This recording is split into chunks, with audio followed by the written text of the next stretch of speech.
Oh, hi, how are you? Here we are then. We're at the final chapter. We'll break it into two parts. Alright, so we'll finish the story. Oh, I didn't mean to do that. So we'll finish the story tomorrow. It's 20 pages long, this chapter, so we'll do 10 tonight and we'll do 10 tomorrow. Alright, here we go then. Read along The Wind in the Willows by Kenneth Grahame. And chapter 12 is where we start. Get your copy and meet me back here. Don't forget your tea and toast. Tea and toast. When it began to grow dark, the rat, with an air of excitement and mystery, summoned them back into the parlour, stood each of them up alongside of his little heap, and proceeded to dress them up for the coming expedition. He was very earnest and thoroughgoing about it, and the affair took quite a long time. First there was a belt to go round each animal, then a sword to be stuck into each belt, and then a cutlass on the other side to balance it. Then a pair of pistols, a policeman's truncheon, several sets of handcuffs, some bandages and sticking plaster, and a flask, and a sandwich case. The badger laughed good-humouredly and said, All right. I say, all right, Ratty. It amuses me and it doesn't hurt me. Oh, it amuses you and it doesn't hurt me. I'm going to do all I've got to do with this here stick. But the rat only said, "Please, Badger, you know I shouldn't like you to blame me afterwards and say I'd forgotten anything." When all was quite ready, the badger took a dark lantern in one paw, grasped his great stick with the other, and said, Now then, follow me. Mole first, because I'm very pleased with him. Rat next. Toad last. And look here, Toady, don't you chatter so much as usual, or you'll be sent back, as sure as fate." The toad was so anxious not to be left out that he took up the inferior position assigned to him without a murmur, and then the animals set off. The badger led them along by the river for a little way, and then suddenly swung himself over the edge into a hole in the riverbank a little above the water. The mole and the rat followed silently, swinging themselves successfully into the hole as they had seen the badger do. But when it came to Toad's turn, of course he managed to slip and fall into the water with a loud splash and a squeal of alarm. He was hauled out by his friends, rubbed down and wrung out hastily, comforted and set on his legs. But the badger was seriously angry and told him that the very next time he made a fool of himself, he would most certainly be left behind. So, at last they were in the secret passage, and the cutting out expedition had really begun. It was cold and dark and damp and low and narrow, and poor Toad began to shiver, partly from dread of what might be before him, partly because he was wet through. The lantern was far ahead, and he could not help lagging behind a little in the darkness. Then he heard the rat call out warningly, "Come on, Toad!" and a terror seized him of being left behind alone in the darkness, and he came on with such a rush that he upset the rat into the mole and the mole into the badger, and for a moment all was confusion. The badger thought they were being attacked from behind, and as there was no room to use his stick or a cutlass, he drew a pistol and was on the point of putting a bullet into Toad. When he found out what had really happened, he was very angry indeed, and said, "And now, this time, that tiresome Toad shall be left behind." But Toad whimpered, and the other two promised that they would be answerable for his good conduct, and at last the badger was pacified, and the procession moved on. Only this time the rat brought up the rear, with a firm grip on the shoulder of Toad. So they groped and shuffled along with their ears pricked up and their paws on their pistols, till at last the badger said, "We ought by now to be nearly under the hole." Then suddenly they heard, far away as it might be, and yet apparently nearly over their heads, a confused murmur of sound, as if people were shouting and cheering and stamping on the floor and hammering on tables. The toad's nervous terrors all returned, but the badger only remarked placidly, "They are going it, the weasels." The passage now began to slope upwards. They groped onward a little further, and then the noise broke out again, quite distinct this time, and very close above them. They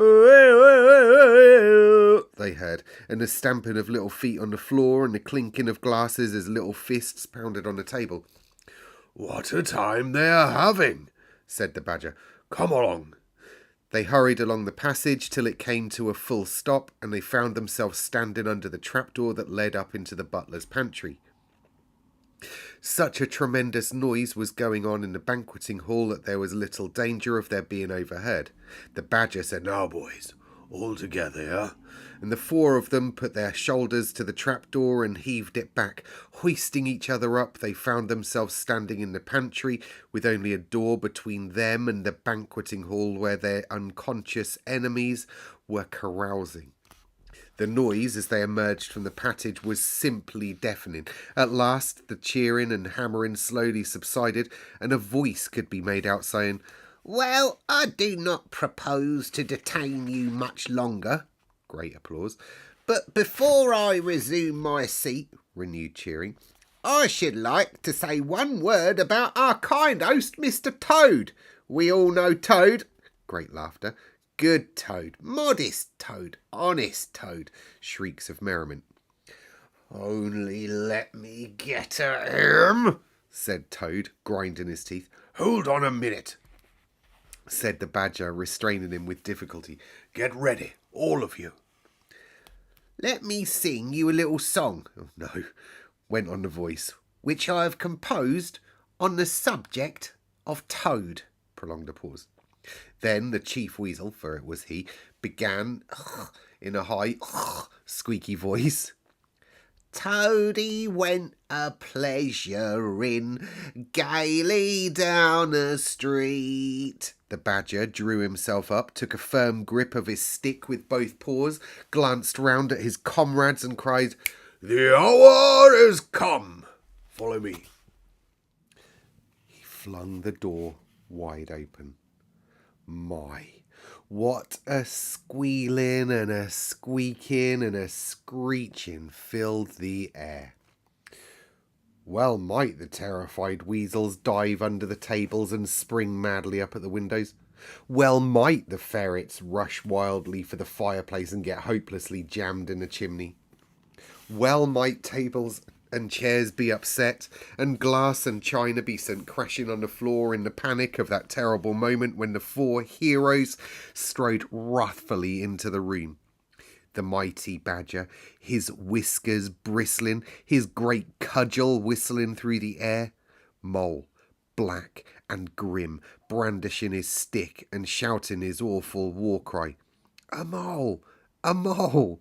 Rat, desperate and determined, his belt bulging with weapons of every age and every variety. Toad, frenzied with excitement and injured pride, swollen to twice his ordinary size, leaping into the air and emitting toad whoops that chilled them to the marrow. "Toad, he went a-pleasuring. I'll pleasure you." "Yep." And he went straight for the chief weasel. They were but four in all, but to the panic-stricken weasels the hall seemed full of monstrous animals, grey, black, brown, yellow, whooping and flourishing enormous cudgels, and they broke and fled with squeals of terror and dismay, this way and that, through the windows, up the chimney, anywhere to get out of reach of those terrible sticks. The affair was soon over. Up and down the whole length of the hall strode the four friends, whacking with their sticks at every head that showed itself, and in 5 minutes the room was cleared. Through the broken windows the shrieks of terrified weasels escaping across the lawn were borne faintly to their ears. On the floor lay prostrate some dozen or so of the enemy, on whom the mole was busily engaged in fitting handcuffs. The Badger, resting from his labours, leant on his stick and wiped his honest brow. "Mole, you are the best of fellows. Just cut along outside and look after those stoat sentries of yours and see what they're doing. I've an idea that, thanks to you, we shan't have much trouble from them tonight." The mole vanished promptly through a window, and the badger bade the other two set a table on its legs again, pick up knives and forks and plates and glasses from the debris on the floor, and see if they could find materials for supper. "I want some grub, I do," he said, in that rather common way he had of speaking. "Stir your stumps, Toad, look lively. We've got your house back for you, and you don't even offer us so much as a sandwich." Toad felt rather hurt that the badger didn't say pleasant things to him as he had the mole, and tell him what a fine fellow he was, and how splendidly he had fought. For he was rather particularly pleased with himself and the way that he had gone for the chief weasel, and sent him flying across the table with one blow of his stick. But he bustled about, and so did the rat. Soon they found some guava jelly in a glass dish, and a cold chicken, a tongue that had hardly been touched, some trifle, and quite a lot of lobster salad. And in the pantry they came upon a basket full of French rolls and a quantity of cheese, butter, and celery. They were just about to sit down when the mole clambered in through the window, chuckling with an armful of rifles. "It's all over," he reported. "From what I can make out, as soon as the stoats, who were very nervous and jumpy already, heard the shrieks and the yells and the uproar inside the hall, some of them threw down their rifles and fled. The others stood fast for a bit when they were but when the weasels came rushing out upon them, they thought they were betrayed, and the stoats grappled with the weasels, and the weasels fought to get away, and they wrestled and wriggled and punched each other and rolled over and over till most of them rolled in the river. They've all disappeared by now, one way or another, and I've got their rifles, so that's all right." "Excellent and deserving animal," said the badger, his mouth full of chicken and trifle. "Now, there's just one more thing I want you to do, Mole, before you sit down to your supper along of us. And I wouldn't trouble you, only I know I can trust you to see a thing done, and I wish I could say the same of everyone I know. I'd send Rat if he wasn't a poet.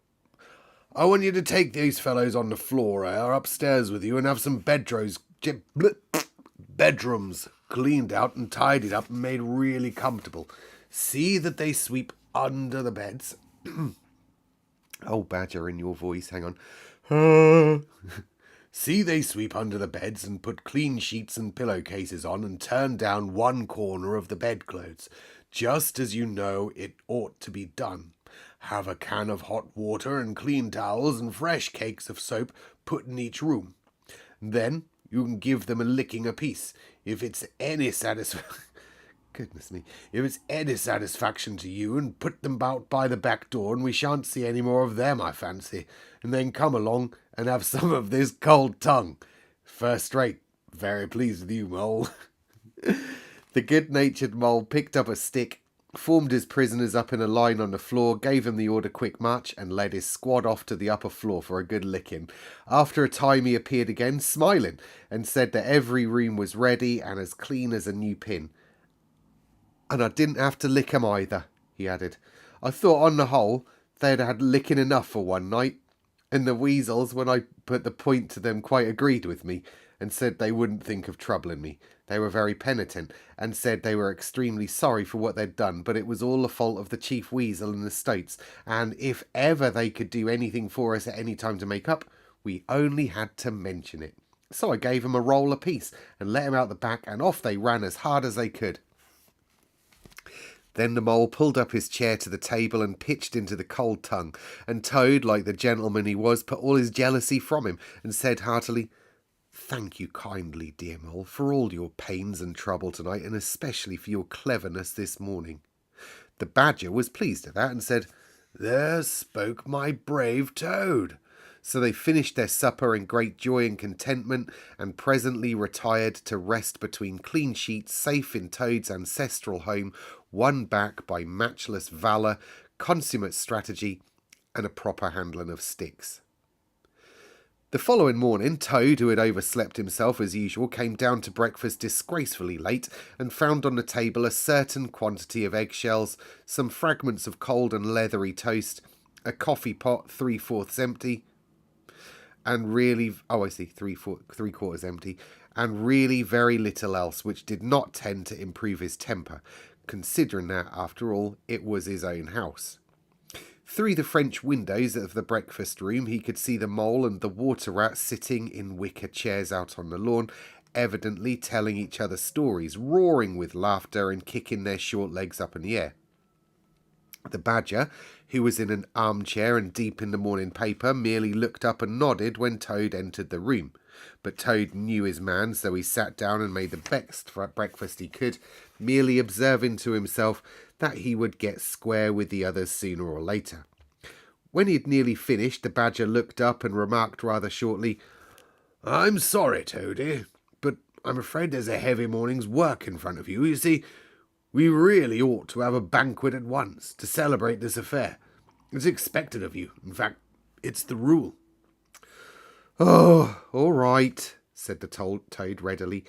"Anything to oblige, though why on earth you should want to have a banquet in the morning I cannot understand, but you know, I do not live to please myself, but merely to find out what my friends want, and then try and arrange it for 'em.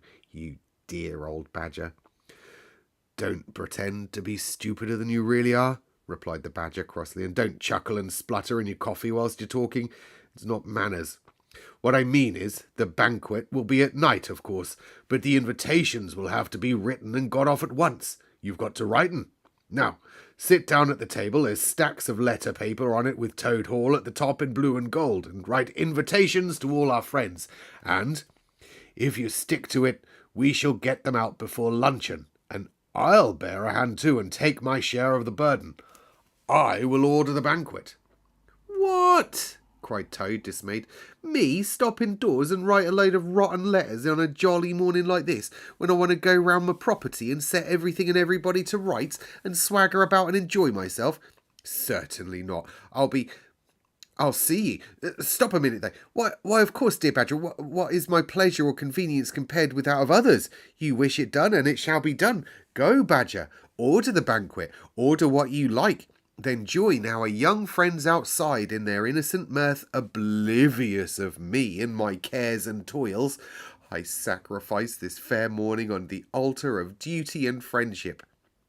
The badger looked at him suspiciously, but Toad's frank, open countenance made it difficult to suggest any unworthy motive in this change of attitude. He quitted the room accordingly in the direction of the kitchen, and as soon as the door closed behind him, Toad hurried to the writing table. A fine idea had occurred to him whilst he was talking.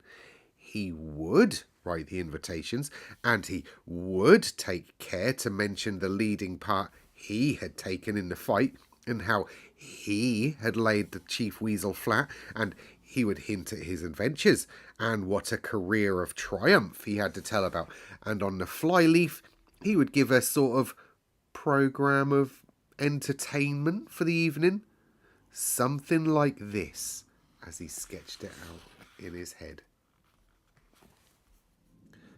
Well, there you go. I wonder what entertainment Toad is going to lay on for his guests tomorrow night in our finale of Wind in the Willows. Make sure you come and watch it, won't you? I genuinely thought my read along of Wind in the Willows was going to be a bit more popular, but people seem to have switched off. My goodness. Now this, I can let you into my next little problemo. So tomorrow we finish Wind in the Willows, which means because tomorrow's Tuesday for me, which means Wednesday we start Hogfather.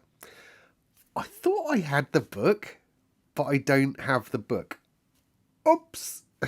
So I'm going to have to make sure, well, tomorrow is payday. So I'm going to make sure that I order the book tomorrow with the intention that it arrives on Wednesday. Of course, there is always the possibility that it doesn't arrive on Wednesday. So we'll start Hogfather as soon as I get my copy of Hogfather. In the meantime, you could be watching the terrible adaptation on from Sky Films, whatever it's called, Sky Studios. Couldn't you? All right, okay. Anything I've got to tell you? Don't think so. I don't think so. What's the weather like for you at the moment? Because I always like to tell you a little bit about our weather. Obviously, well, it's now 9:15. 7 p.m. here, 19. And so it's pitch black outside. But this morning was our first proper blanket of, I'm going to say ice, because it took a lot to scrape the old windscreens today. So, yeah, and then it's just been rainy. It's just been pretty chilly all day. Like, it's the kind of cold when it's the first proper bit of cold of the year. Not massively cold, but the first bit of, like, minus temperatures. Gets you right in the bones, doesn't it? But it's, yeah, so it's been that kind of weather today. So I'm going to wrap up a bit better tomorrow rather than just a shirt. Mr. S. I don't know. Yeah. Now, I have got to let you know something, and I said this to the children and their parents at that school day in assembly. Something that I've come like in the knowledge of. It's a little bit early because it's only the 18th of November, but we're coming up to that time of the year where you order your advent calendar, or you go and buy your advent calendar, but you need to be buying it fairly early this year, because I've got it on good authority that they are running out of advent calendars.